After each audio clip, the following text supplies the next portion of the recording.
시청자 여러분 안녕하십니까? 워싱턴 뉴스 투데이입니다. 이스라엘이 일주일 만에 이란에 대해 맞보복을 단행했으나 제한된 저강도 공격으로 확전은 피하고 있는 것으로 보입니다. 이스라엘은 이란 중부의 핵시설 단지가 있는 이스파한에 드론과 미사일로 맞보복을 단행했으나 제한적이고 저강도 공격으로 자제해 이란의 재보복을 불러올 조짐은 아직 보이지 않고 있습니다. 한면택 기자의 보도입니다. 이스라엘의 시리아 주재 이란 공간 폭격과 이란의 첫 이스라엘 영토 보복 공격, 이에 대한 이스라엘의 맞보복으로 중동 전면전 5차 중동전쟁까지 확전되지는 않을까 지구촌을 떨게 하고 있으나 양측 모두 확전만큼은 피해가고 있습니다. 이스라엘은 끝내 이란에 대한 맞보복을 단행했지만 제한적이고 저강도 공격으로 확전을 피하려는 의도인 것으로 평가되고 있습니다. 이스라엘은 이란의 첫 이스라엘 영토 직접 공격 때와 비슷하게 드론과 미사일로 이란 중부에 있는 이스파한에 대해 맞보복 공격을 감행했습니다. 이스라엘은 그러나 우려보다는 제한적이고 저강도 맞보복을 단행한 것으로 미국을 비롯한 국제사회는 평가했습니다. 이스라엘이 겨냥한 이란의 중부 이스파한에는 이란의 핵시설 연구단지와 공군기지가 있는 전략적 요충지이지만은 이스라엘의 이번 공격에 핵시설 등에는 어떤 피해도 입지 않은 것으로 IAEA 국제원자력기구가 밝혔습니다. 이란은 국영 미디어를 통해 이스파한으로 날아오는 이스라엘의 소형 드론 세대를 미사일 방어망으로 포착해 파괴시켰다고 발표했을 뿐 재보복에 나설지에 대해서는 특별한 언급을 하지 않고 있습니다. 미국은 이스라엘로부터 맞보복 마지막 순간에야 통보받은 것으로 알려져 독자 행동을 막지는 못하고 있는 것으로 드러났으나 이스라엘 방어에만 주력할 뿐 보복 공격에는 불참한다는 입장을 거듭 분명히 하고 있습니다. The United States has not been involved in any offensive operations. 이스라엘은 이번 맞보복에서 군이 직접 나선 대규모 공격이 아니라 정보기관인 모사드가 운영하는 드론으로 주로 맞보복을 가해 미국 등 우방국의 지지를 잃지 않고 이란과의 확전도 피하기 위한 제한적인 저강도 보복전을 전개한 것으로 월스트리트저널은 분석했습니다. 이스라엘은 대신에 모사드가 기밀작전으로 이란의 중부 내륙에 있는 핵시설까지 공격할 능력을 갖추고 있다는 경고의 메시지를 보낸 것으로 월스트리트저널은 해석했습니다. 이란이 재복에 나선다면 중동 지역에서 긴장이 급속히 고조되겠지만 이란이나 이스라엘 모두 미국 등 국제사회와 마찬가지로 확전은 원치 않고 있는 것으로 보여 고강도 정면 충돌, 전면전, 나아가 반세기 만의 5차 중동전쟁으로 비화되지는 않을 것으로 기대되고 있습니다. 이런 양국의 움직임과 국제사회의 관측 때문인 듯 국제유가는 서부 텍사스산은 배럴당 $85 아래, 영국 브렌트유는 $90 아래에서 소폭으로 등락을 거듭하고 있을 뿐 급등은 하지 않고 있습니다. 그럼에도 제한적이고 저강도의 군사행동으로도 이란과 이스라엘은 보복의 악순환을 불러와 어느 순간 갑자기 폭발할 수 있어 살얼음판 초긴장 사태가 상당 기간 지속될 것으로 예상되고 있습니다. WKTV 뉴스 한면택입니다.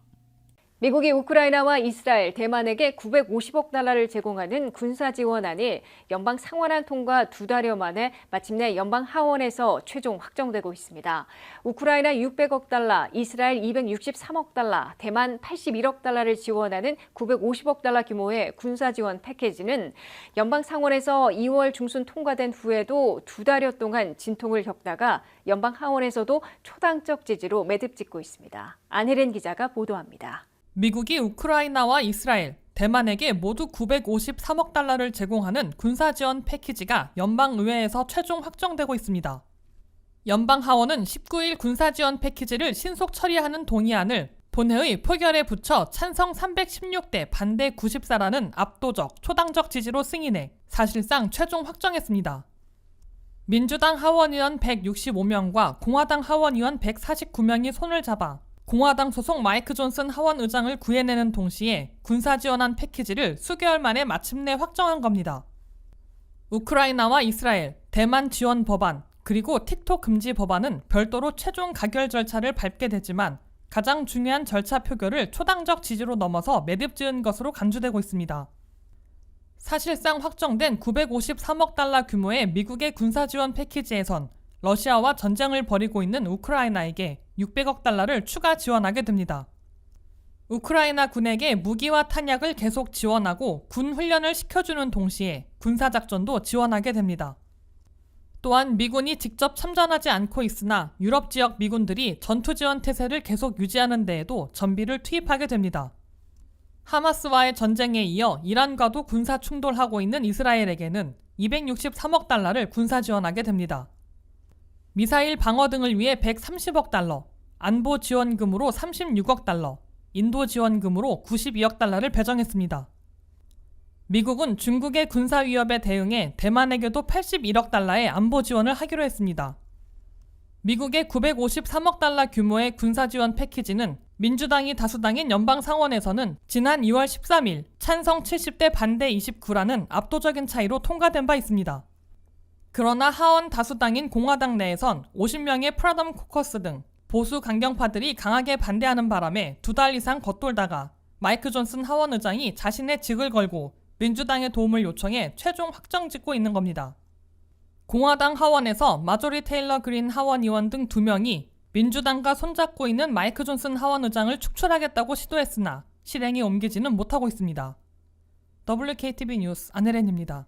미국을 방문 중인 김진표 국회의장은 워싱턴 동포 간담회에서 개정 국적법으로도 시기를 놓친 선천적 복수 국적자들의 국적이탈 신청이 절반 이상 기각당하고 있다는 동포들의 원성에 개정 국적법을 재개정하도록 노력하겠다고 밝혔습니다.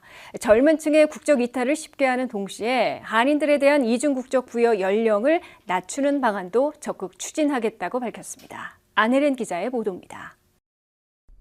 김진표 국회의장과의 워싱턴 동포 간담회에는 WKTV 케빈 윤 사장을 포함한 로컬 언론인들과 워싱턴 유력 동포, 한인 리더들이 참석했습니다. 국회의장 김진표, 국민의힘 정진석, 주호영, 추경호 의원과 더불어민주당 안규백, 윤호정, 한정혜, 송갑석, 소병철 의원은 각 테이블에 나눠 앉아 워싱턴 동포들의 목소리를 밀접하게 듣고 응답하는 진지한 시간을 가졌습니다. 이처럼 타의 귀감이 되는 다양한 역량과 잠재력을 가진 동포 사회를 일궈주신 이 자리에 함께하신 여러 지도자들의 헌신과 노력에 깊은 감사의 말씀 또 존경의 말씀을 드립니다. 이날 가장 진지한 화두는 이중국적과 선천적 복수국적, 한국의 저출산 등 미래와 직결되는 문제로 이 법이 생겨났을 당시에는 한국인들의 주류 사회 진출이 이렇게 적극적이 될 줄 몰랐던 사회였다는 것을 양해해달라며 이제는 새로운 패러다임이 필요하다고 밝혔습니다. 저출생을 어떻게 관리해 나갈 것이냐가 중요한데 여기서 가장 적은 비용으로 가장 효과적으로 할 수 있는 것이 저는 750만 재외 동포들에게 이중 국적을 허용하는 일이라고 생각합니다. 예전과는 다르게 한국 동포들은 주로 한국과 관련된 사업을 해서 크게 성공하는 만큼 한국과 미국 국적 2가지 다 가지고 더 성공적인 사업을 일궈나갈 수 있도록 도와야 한다는 겁니다. 그 경제활동의 대부분이 한 70-80%가 한국과 네트워킹에 되어 있는 경제활동을 하십니다. 그러니까 만일 복수국적을 허용하게 되면 그러면 한국과 교류 협력도 더 활발해질 것이고 선천적 복수국적 문제도 논의되었습니다. 이미 선천적 복수국적은 위헌으로 결정되어 이제는 국적 상실을 하고 싶은 사람은 법무부 장관의 허가를 받게 되었는데 이 과정에 대한 불안감도 해결할 것을 약속했습니다. 제가 오기 전에 법무부에 확인을 해보니까 허가율이 한 41% 정도였습니다. 굉장히 불합리하다 이런 말씀을 해주셨습니다. 저도 귀국하면 법무부 측에 전달을 해서 우선 법 개정 전에 법무부 장관이 국적 상실 허가를 대폭 좀 늘리도록 촉구를 할 생각입니다. 단순히 이중 국적이 해외 시민권을 가진 한국 동포들에게 한국 내에서의 권익을 보장해주는 법령으로만 생각돼 왔다면 이제는 저출산 시대의 심각한 위기를 맞이한 한국에게 필요한 자원이 되어줄 수 있다고 하는 새로운 패러다임이 제시돼 이제 한국에서 이중국적에 대해 접근하는 방법을 바꾸고 큰 반향을 일으킬 것으로 생각된다며 이 뜻을 계속 이어나갈 것임을 밝혔습니다. 재외 동포 여러분들께 한국 내에서 권익을 보장하는 그런 기본 인식이었습니다. 그런데 김준 부장님 아까 말씀에서도 이제 750만 재동포들이 한국이 필요로 하는 자원들이다. 기본 인식을 바꾸는 말씀을 해주셔서 아마 조만간에 한국 국회에서도 여기에 대해서 큰 변화가 있을 걸로 압니다. 이날 간담회는 한국과 사업하는 1세대들에게는 이중 국적을 허용하되 미 주류 사회에 힘차게 진출해야 할 젊은 2세대들에게는 족쇄가 되지 않도록 선천적 복수국적법에 대해 더 개정해 모두가 함께할 수 있는 미래를 그리자며 마무리했습니다. 그 외에 이 지역을 대표하는 리더들은 질의를 통해 한국과 더 긴밀히 연계되는 싱크탱크를 추진, 설립하는 문제와 2세들의 한국 문화 교육과 리더십 교육, 인턴십 초청 부탁 등 한인 2세의 한인 정체성을 교육하는 문제에 대해 한국 정부의 도움을 건의했습니다. WKTV 뉴스 안혜련입니다. 제롬 파월 연방준비제도 의장이 예상보다 강한 고용과 연속 물가 상승으로 올해 기준금리 인하가 어려워지고 있다는 입장을 처음으로 공개 천명했습니다. 파월 의장은 올 한 해 0.25%포인트씩 3번, 모두 0.75%포인트 기준금리를 내릴 것으로 예고해왔지만 고용과 물가가 예상 궤도에서 크게 벗어나자 정책을 전면 수정해 잘해야 한 번, 아니면 장기 동결할 것임을 시사한 것으로 해석되고 있습니다. 한면태 기자의 보도입니다. 미국 경제에서 올 들어 고용과 물가가 연준의 예측과는 다른 궤도로 벗어남에 따라 기준금리 인하 계획도 전면 수정되고 있는 것으로 보입니다. 제롬 파월 연방준비제도 의장은 워싱턴에서 가진 질의응답을 통해 올 들어 예상보다 강한 고용과 연속 물가 상승으로 특별한 경기 냉각 조짐이 없는 한 올해의 기준금리를 내릴 수 있을지 의문에 빠졌다고 밝혔습니다. Right now, given the strength of the labor market and progress on inflation so far, it's appropriate to allow restrictive policy further time to work and let the data and the evolving outlook guide us. 파월 의장은 최근의 데이터들은 분명히 우리에게 물가의 2% 목표에 근접해 기준금리를 내릴 수 있다는 확신을 주지 못하고 있다며 그 확신을 할 때까지에는 예측보다 더 오래 걸릴 가능성이 있다고 토로했습니다. 파월 의장은 그러나 역으로 연준은 기준금리를 올리는 방안은 전혀 고려하지 않고 있다며 올해의 기준금리 인하가 여의치 않으면 현재 금리 수준인 5.25 내지 5.50%를 장기간 동결할 것임을 시사했습니다. 제롬 파월 연준 의장의 같은 언급은 연준이 올여름 즉 6월부터 기준금리를 내리기 시작할 것이라는 희망을 사라지게 하고 있다고 월스트리트저널은 해석했습니다. 나아가 연준의 기준금리 인하는 빨라야 9월 이후로 연기되고 횟수도 3번이 아니라 1번 또는 아예 1번도 내리지 않고 동결할 가능성으로 급선회하고 있다고 월스트리트저널은 분석했습니다. 이미 연준 멤버들 중에서도 매파들인 라파엘 보스틱 애틀란타 연방은행장은 현재 추세라면 기준금리 인하는 올해 4분기에 1번 탄행하는 게 적절하다고 본다고 밝힌 바 있습니다. and a slow decline of inflation through the course of the year, I think it'll be appropriate for us to start moving down at the end of this year, the fourth quarter. 더욱이 닐 카시카리 미니아폴리스 연방은행장은 올해에는 기준금리를 한 번도 내리지 못할 것으로 예상한다고 공언했습니다. 연준 매파들에 이어 중도파인 제롬 파월 연준 의장마저 올해 기준금리 인하가 불투명해지고 있음을 공개 시인하고 나서 5월 1일은 물론 6월 12일에도 기준금리를 동결한 후에 향후 금리 인하 계획도 한 번 또는 제로로 공식 수정할 것으로 예상되고 있습니다. 기준금리 추이를 추적하고 있는 CME 그룹의 투자자들은 5월 1일 기준금리 동결 가능성이 96%나 되는 것으로 잡고 기정사실화하고 있습니다. 6월 12일 회의에서도 동결 가능성을 83%로 대폭 올려잡아 올여름 금리 인하 시작 희망을 포기했음을 보여주고 있습니다. 7월 31일에도 금리 동결 가능성이 55%로 인하 가능성 39%보다 높게 잡고 있습니다. 9월 18일이나 돼서야 기준금리 인하 가능성을 47%로 동결 가능성 28%보다 높게 잡아 새로운 첫 기준금리 인하 시기로 변경 설정하고 있습니다. WKTV 뉴스 한면택입니다. 미국 주택 소유자들은 근년 들어 집 보험료와 유지비, 콘도비, 부동산세 등 이른바 숨은 비용이 급등하는 바람에 큰 고통을 겪고 있습니다. 집 보험료는 팬데믹 이후 5년간 2배나 올랐고 콘도비는 45%, 유지비는 62%, 부동산세는 1년 만에 4% 이상 인상됐습니다. 김미연 기자의 보도입니다. 미국에서는 내 집 마련하기가 극히 어려워졌을 뿐만 아니라 내 집을 갖고 있는 주택 소유자들도 숨은 비용에 몸살을 앓고 있다고 월스트리트 저널이 17일 보도했습니다. 주택 소유자들이 직면한 숨은 비용으로는 모기지를 다 갚지 못했을 경우 반드시 가입해내야 하는 집보험료와 홈오너피, 유틸리티 등 유지비, 카운티 당국에 내야 하는 부동산세 등이 있습니다. 이 숨은 비용이 근년 들어 일제히 급등하는 바람에 주택 소유자들의 부담을 가중시키고 있습니다. 2023년 현재 전국 평균 집보험료는 연간 $7,000로 팬데믹 초기인 2020년에 비해 2배나 뛰었습니다. 집보험료는 최근 2년 동안에 63%나 폭등했습니다. 전국 평균 주택유지비는 한 해에 $6,663로 전년보다 8.3% 인상됐습니다. 집값이나 물가가 비싸기로 소문난 뉴욕 맨하튼에서 주택유지비는 2020년부터 2024년까지 5년간 62%나 올랐습니다. 이 기간 중에 콘도피는 45% 오른 것으로 나타났습니다. 카운티 당국에 내고 있는 부동산세는 물가 인상과 정부 예산 증가에 따라 현재 연간 $5,400로 해마다 4% 이상 오르고 있습니다. 전국 평균 부동산세가 한 자릿수로 인상됐으나 대도시들은 그보다 훨씬 많이 올랐습니다. 노스캐롤라이나 샬롯트는 31.5%, 인디애나폴리스는 19% 오른 것으로 나타났습니다.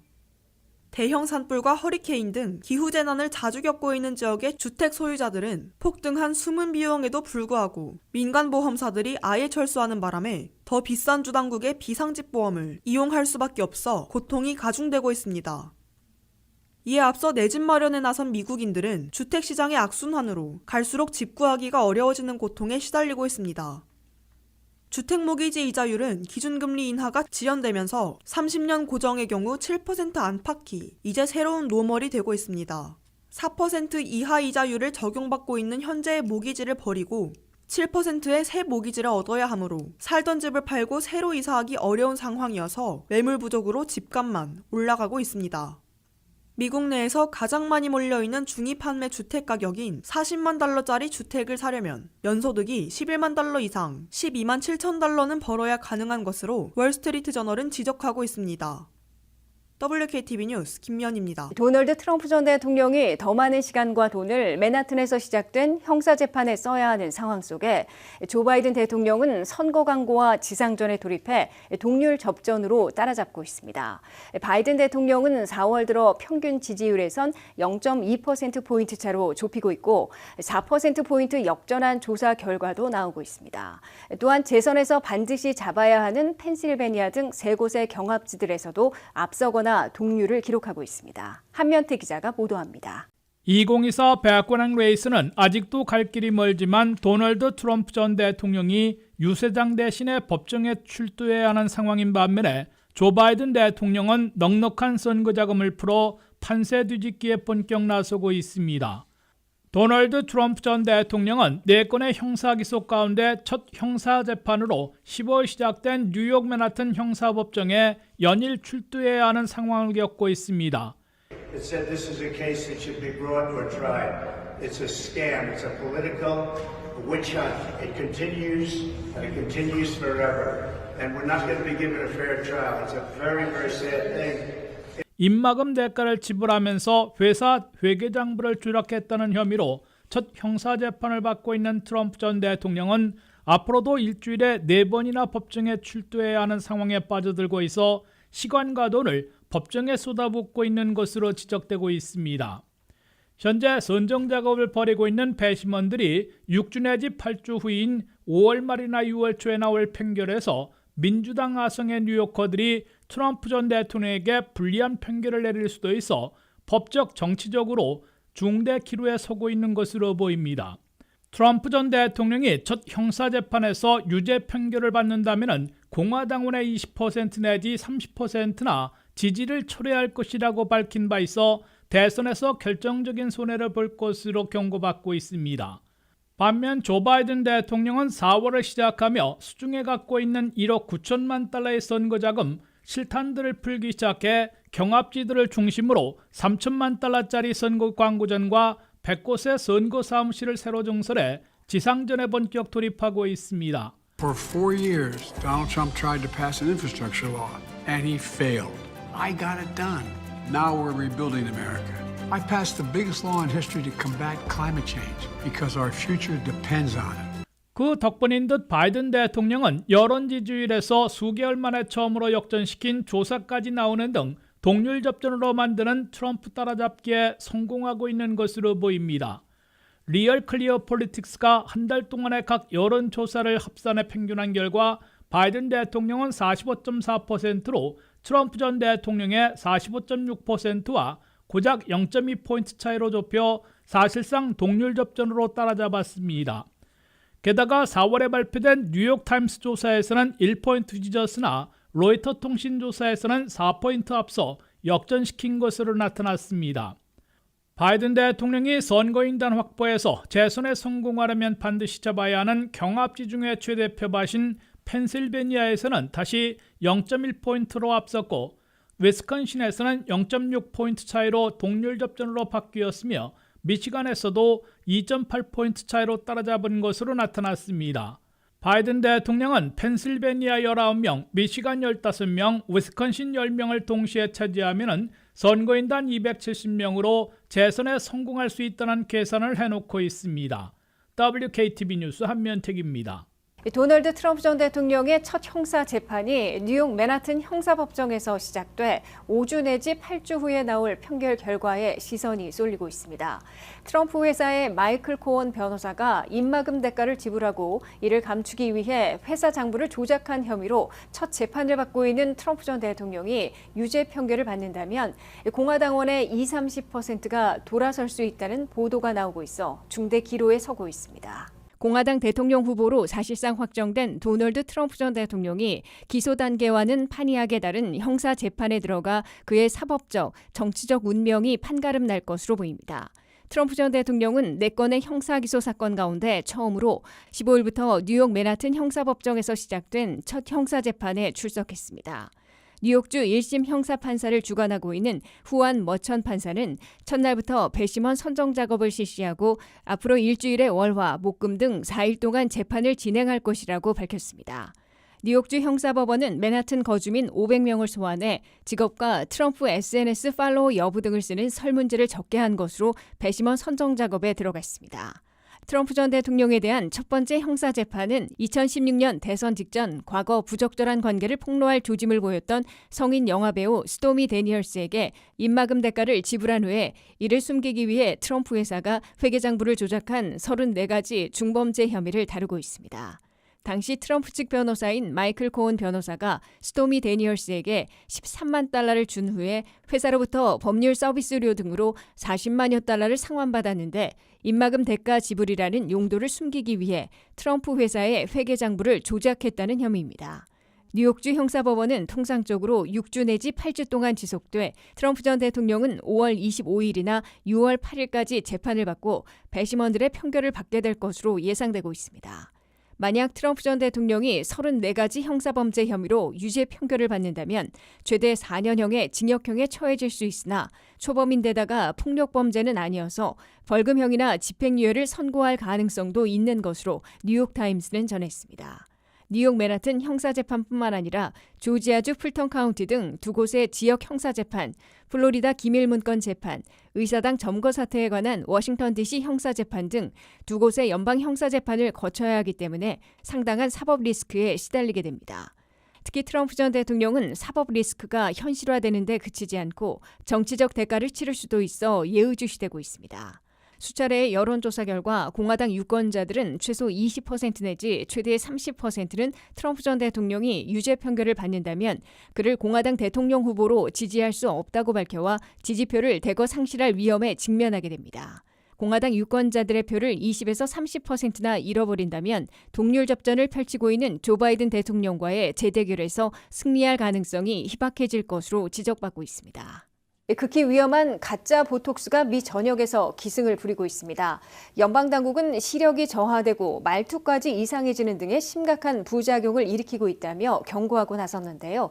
FDA와 CDC는 가짜 보톡스를 사용했다가 부작용을 신고한 사람들이 9개 주에서 19건에 달한다면서 소비자들과 의료기관들은 모조 보톡스를 가려내 결코 사용하지 말아야 한다고 촉구했습니다. 김미영 기자의 보도입니다. 주로 나이가 들어가는 여성들이 주름살을 없애고 팽팽하게 탄력을 유지하기 위해 사용하고 있는 보톡스.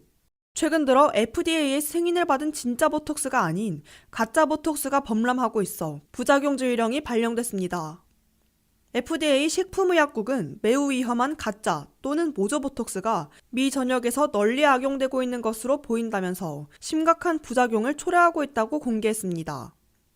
FDA는 현재까지 9개 주에서 19명이 가짜 보톡스를 맞고 중독 증세 등 부작용에 시달린 것으로 신고됐다고 밝혔습니다. FDA는 소비자들은 물론 보톡스를 시술하고 있는 헬스케어 프로바이더들에게 사용하려는 보톡스가 FDA의 승인을 받은 진품인지 아니면 위변조된 가짜인지부터 가려내 가짜 보톡스는 결코 사용하지 말라고 강력 권고했습니다. 현재까지 가짜 보톡스 사례가 신고된 9개 주는 콜로라도, 플로리다, 일리노이, 켄터키, 네브라스카, 뉴저지, 뉴욕, 테네시, 서부 워싱턴주라고 연방당국은 밝혔습니다. 일리노이와 테네시에서는 지난주에 가짜 보톡스를 맞고 심각한 부작용을 겪은 6명이 신고했으며 그 이전에는 7개 주에서 13건이 고발됐다고 연방당국은 밝혔습니다. 연방당국은 미 전역에서 범람하고 있는 가짜 보톡스가 무허가 또는 무인가 공급망을 통해 불법 배포하고 있는 것으로 보이며 상표를 위조 또는 변조하고 심지어 내용물도 오염되어 있는 것으로 지적됐습니다. 미국에서 범람한 가짜 보톡스를 보냈다가 세관국경보호국에 의해 적발돼 압수된 사례를 보면 한국과 중국, 스페인과 불가리아에서 발송한 것으로 드러났습니다. 이 때문에 가짜 보톡스는 아무런 효과가 없으면서 부작용만 겪게 하고 있다고 연방당국은 경고했습니다. CDC에 따르면 가짜 보톡스를 맞은 후에 겪는 부작용으로는 여러 증세를 보이는 것으로 나타났습니다. 시력이 갑자기 흐려지거나 물체가 둘로 보여 운전을 할 수 없을 정도의 더블비전, 즉 복시 현상을 겪고 있었습니다. 음식물을 삼키기 어려운 부작용을 겪기도 하고 입이 바싹 마르면서 발음마저 불분명해지는 경우도 속출하고 있습니다. 이외에도 숨쉬기가 어렵고 눈꺼풀이 처지면서 극심한 피로를 느끼는 것으로 나타났습니다. WKTV 뉴스 김미연입니다. 미국인 260만 명이나 지난해 온라인 사칭 사기와 투자 사기 등에 속아 1인당 평균 7,700달러씩 무려 100억 달러나 피해 입은 것으로 연방당국이 발표했습니다. 이는 전년보다 10억 달러, 14%나 늘어난 것이어서 각종 온라인 사기가 더욱 기승을 부리면서 정교해지고 공격적으로 전개되고 있음을 보여주고 있습니다. 김미연 기자의 보도입니다. 미국인들을 속여 돈을 빼내가려는 사기범들이 갈수록 기승을 부리고 있습니다. FTC 연방교역위원회는 2023년 한 해 신고된 각종 사기 피해자들만 해도 260만 명이나 되며 피해 총액은 100억 달러를 넘었다고 19일 발표했습니다. 이는 피해 총액으로는 전년보다 10억 달러, 14%나 급증한 것으로 FTC는 밝혔습니다. 피해자 1인당 평균 7,700달러씩의 피해를 입어 전년도 5,000달러보다 대폭 늘어났습니다. 가장 큰 피해를 많이 입힌 사기 행위는 투자 사기로 지난 한 해 46억 달러나 피해를 입었으며 전년보다 21%나 급증했습니다. 투자 사기의 전형적인 수법으로는 특정 프로젝트에 투자할 경우 손해볼 위험 없이 고수익을 올린다고 속여 거액의 피해를 입히고 있습니다. 투자 사기는 건수로는 4번째이지만 피해 총액으로는 1위를 기록하고 있습니다. 두 번째는 사칭 사기로 지난 한 해 27억 달러의 피해를 입혔습니다. 사칭 사기에서는 온라인 쇼핑이나 복권 등에 당첨됐다고 속여 돈만 가로채고 있습니다. 특히 아마존이나 구글과 같은 대규모 사업체나 정부기관을 사칭해 돈을 가로채는 수법을 쓰고 있습니다. 온라인 사기에서는 은행으로 송금을 요구해 돈을 빼돌리고 암호화폐 거래를 가장해 가로채는 수법이 기승을 부리고 있습니다. 미국인들에게 접근해오는 방식에도 다소 변화를 보이고 있습니다. 2023년에는 가장 흔한 접근 방식으로 이메일이 꼽혔습니다. 이메일로 링크를 보내 무심코 클릭하게 되면 여러 가지 피해를 초래하게 만들고 있습니다. 두 번째로 흔한 수법은 수십 년 동안 1위였던 전화로 속이는 사기로 나타났습니다. 근래 들어 스팸 전화로 특정되거나 모르는 번호로 걸려오는 전화는 거의 받지 않는 추세이기 때문에 이메일에게 1위 자리를 내준 것으로 해석되고 있습니다. 세 번째는 텍스트 메시지로 나타났습니다. 사기 차단에 총력전을 벌이고 있는 FTC 연방교역위원회는 100여 곳의 연방기관들은 물론 지역 사법당국들과의 합동작전으로 오퍼레이션 스톱 스캠 콜이라는 대대적인 단속을 벌여 180번에 걸쳐 텔레마케팅 조직을 차단했다고 밝혔습니다. 또한 사칭 사기를 근절하기 위한 연방 규정도 개정하기 위한 최종 절차를 밟고 있다고 설명했습니다. WKTV 뉴스 김미연입니다. 세임새가 거의 없어져 사라지는 미국 동전들이 한 해에 6,800만 달러어치나 버려지고 있는 것으로 나타났습니다. 더욱이 1센트짜리 페니 동전은 만드는 데에만 3배나 되는 3센트가 들고 있어 캐나다와 호주처럼 유통을 중단해야 한다는 소리를 듣고 있습니다. 류령화 기자입니다. 갈수록 사라지는 미국 동전들이 갖가지 천태만상의 모습을 보여주고 있습니다. 미국인들은 한 해의 동전을 6,800만 달러어치나 버리고 있다고 월스트리트저널이 17일 보도했습니다. 미국에선 버스나 유료도로인 톨부스, 주차장의 파킹 미터기, 코인 세탁소 등에서 널리 쓰이던 동전 사용이 거의 사라지고 이제 신용카드나 데빗카드로 결제하고 있습니다. 동전 사용이 드물어지면서 미국인들이 잔돈으로 받는 동전을 재사용하지 않고 방치하다가 쓰레기처럼 버리고 있는 것으로 보인다고 월스트리트저널은 지적했습니다. 연방조폐국은 지난 한 해 동전을 제작해 유통시키는데 7억 700만 달러나 썼으나 6,800만 달러어치가 쓰레기로 버려지고 있음을 보여주고 있습니다. 펜실베니아에 있는 한 쓰레기 처리 회사에서는 7년 전부터 동전 수집에 착수해 현재까지 1년에 50만 달러 내지 100만 달러씩 무려 1,000만 달러나 예상치 못한 수익을 올렸다고 밝혔습니다. 이 회사에 따르면 금속 분리기로 분류해 본 결과 1,000만 달러어치 가운데 600만 달러어치의 동전은 사용이 가능한 상태인 것으로 나타났습니다. 연방조폐국은 갈수록 사라지고 쓰레기로 버려지고 있는 동전 제조와 유통에 막대한 예산을 쓰고 있어 본의 아니게 낭비하고 있는 셈이 되고 있습니다. 조폐국에 따르면 1페니짜리 구리 동전을 제조하는데 실제로는 3배인 3.07센트가 소요되고 있습니다. 이웃 캐나다와 호주, 뉴질랜드에선 1페니 동전의 유통을 지난해부터 중지하고 있습니다. 미국 동전들 가운데 크기가 작은 10센트짜리 다임을 만드는데 5.3센트가 들어가고 있어 액면가보다 적은 비용을 들이고 있습니다. 반면 크기가 큰 5센트짜리 니켈을 만드는 데에는 2배가 넘는 11.54센트를 들이고 있습니다. 가장 큰 25센트짜리 쿼터 동전을 제조하는 데에는 액면가보다 낮은 11.63센트를 투입하고 있습니다. 미국에서는 이제 온라인 상거래와 카드로 결제하는 방법이 거의 전부를 차지하고 있어 동전 시대가 막을 내리고 있는 것으로 관측되고 있습니다. WKTV 뉴스 류령아입니다.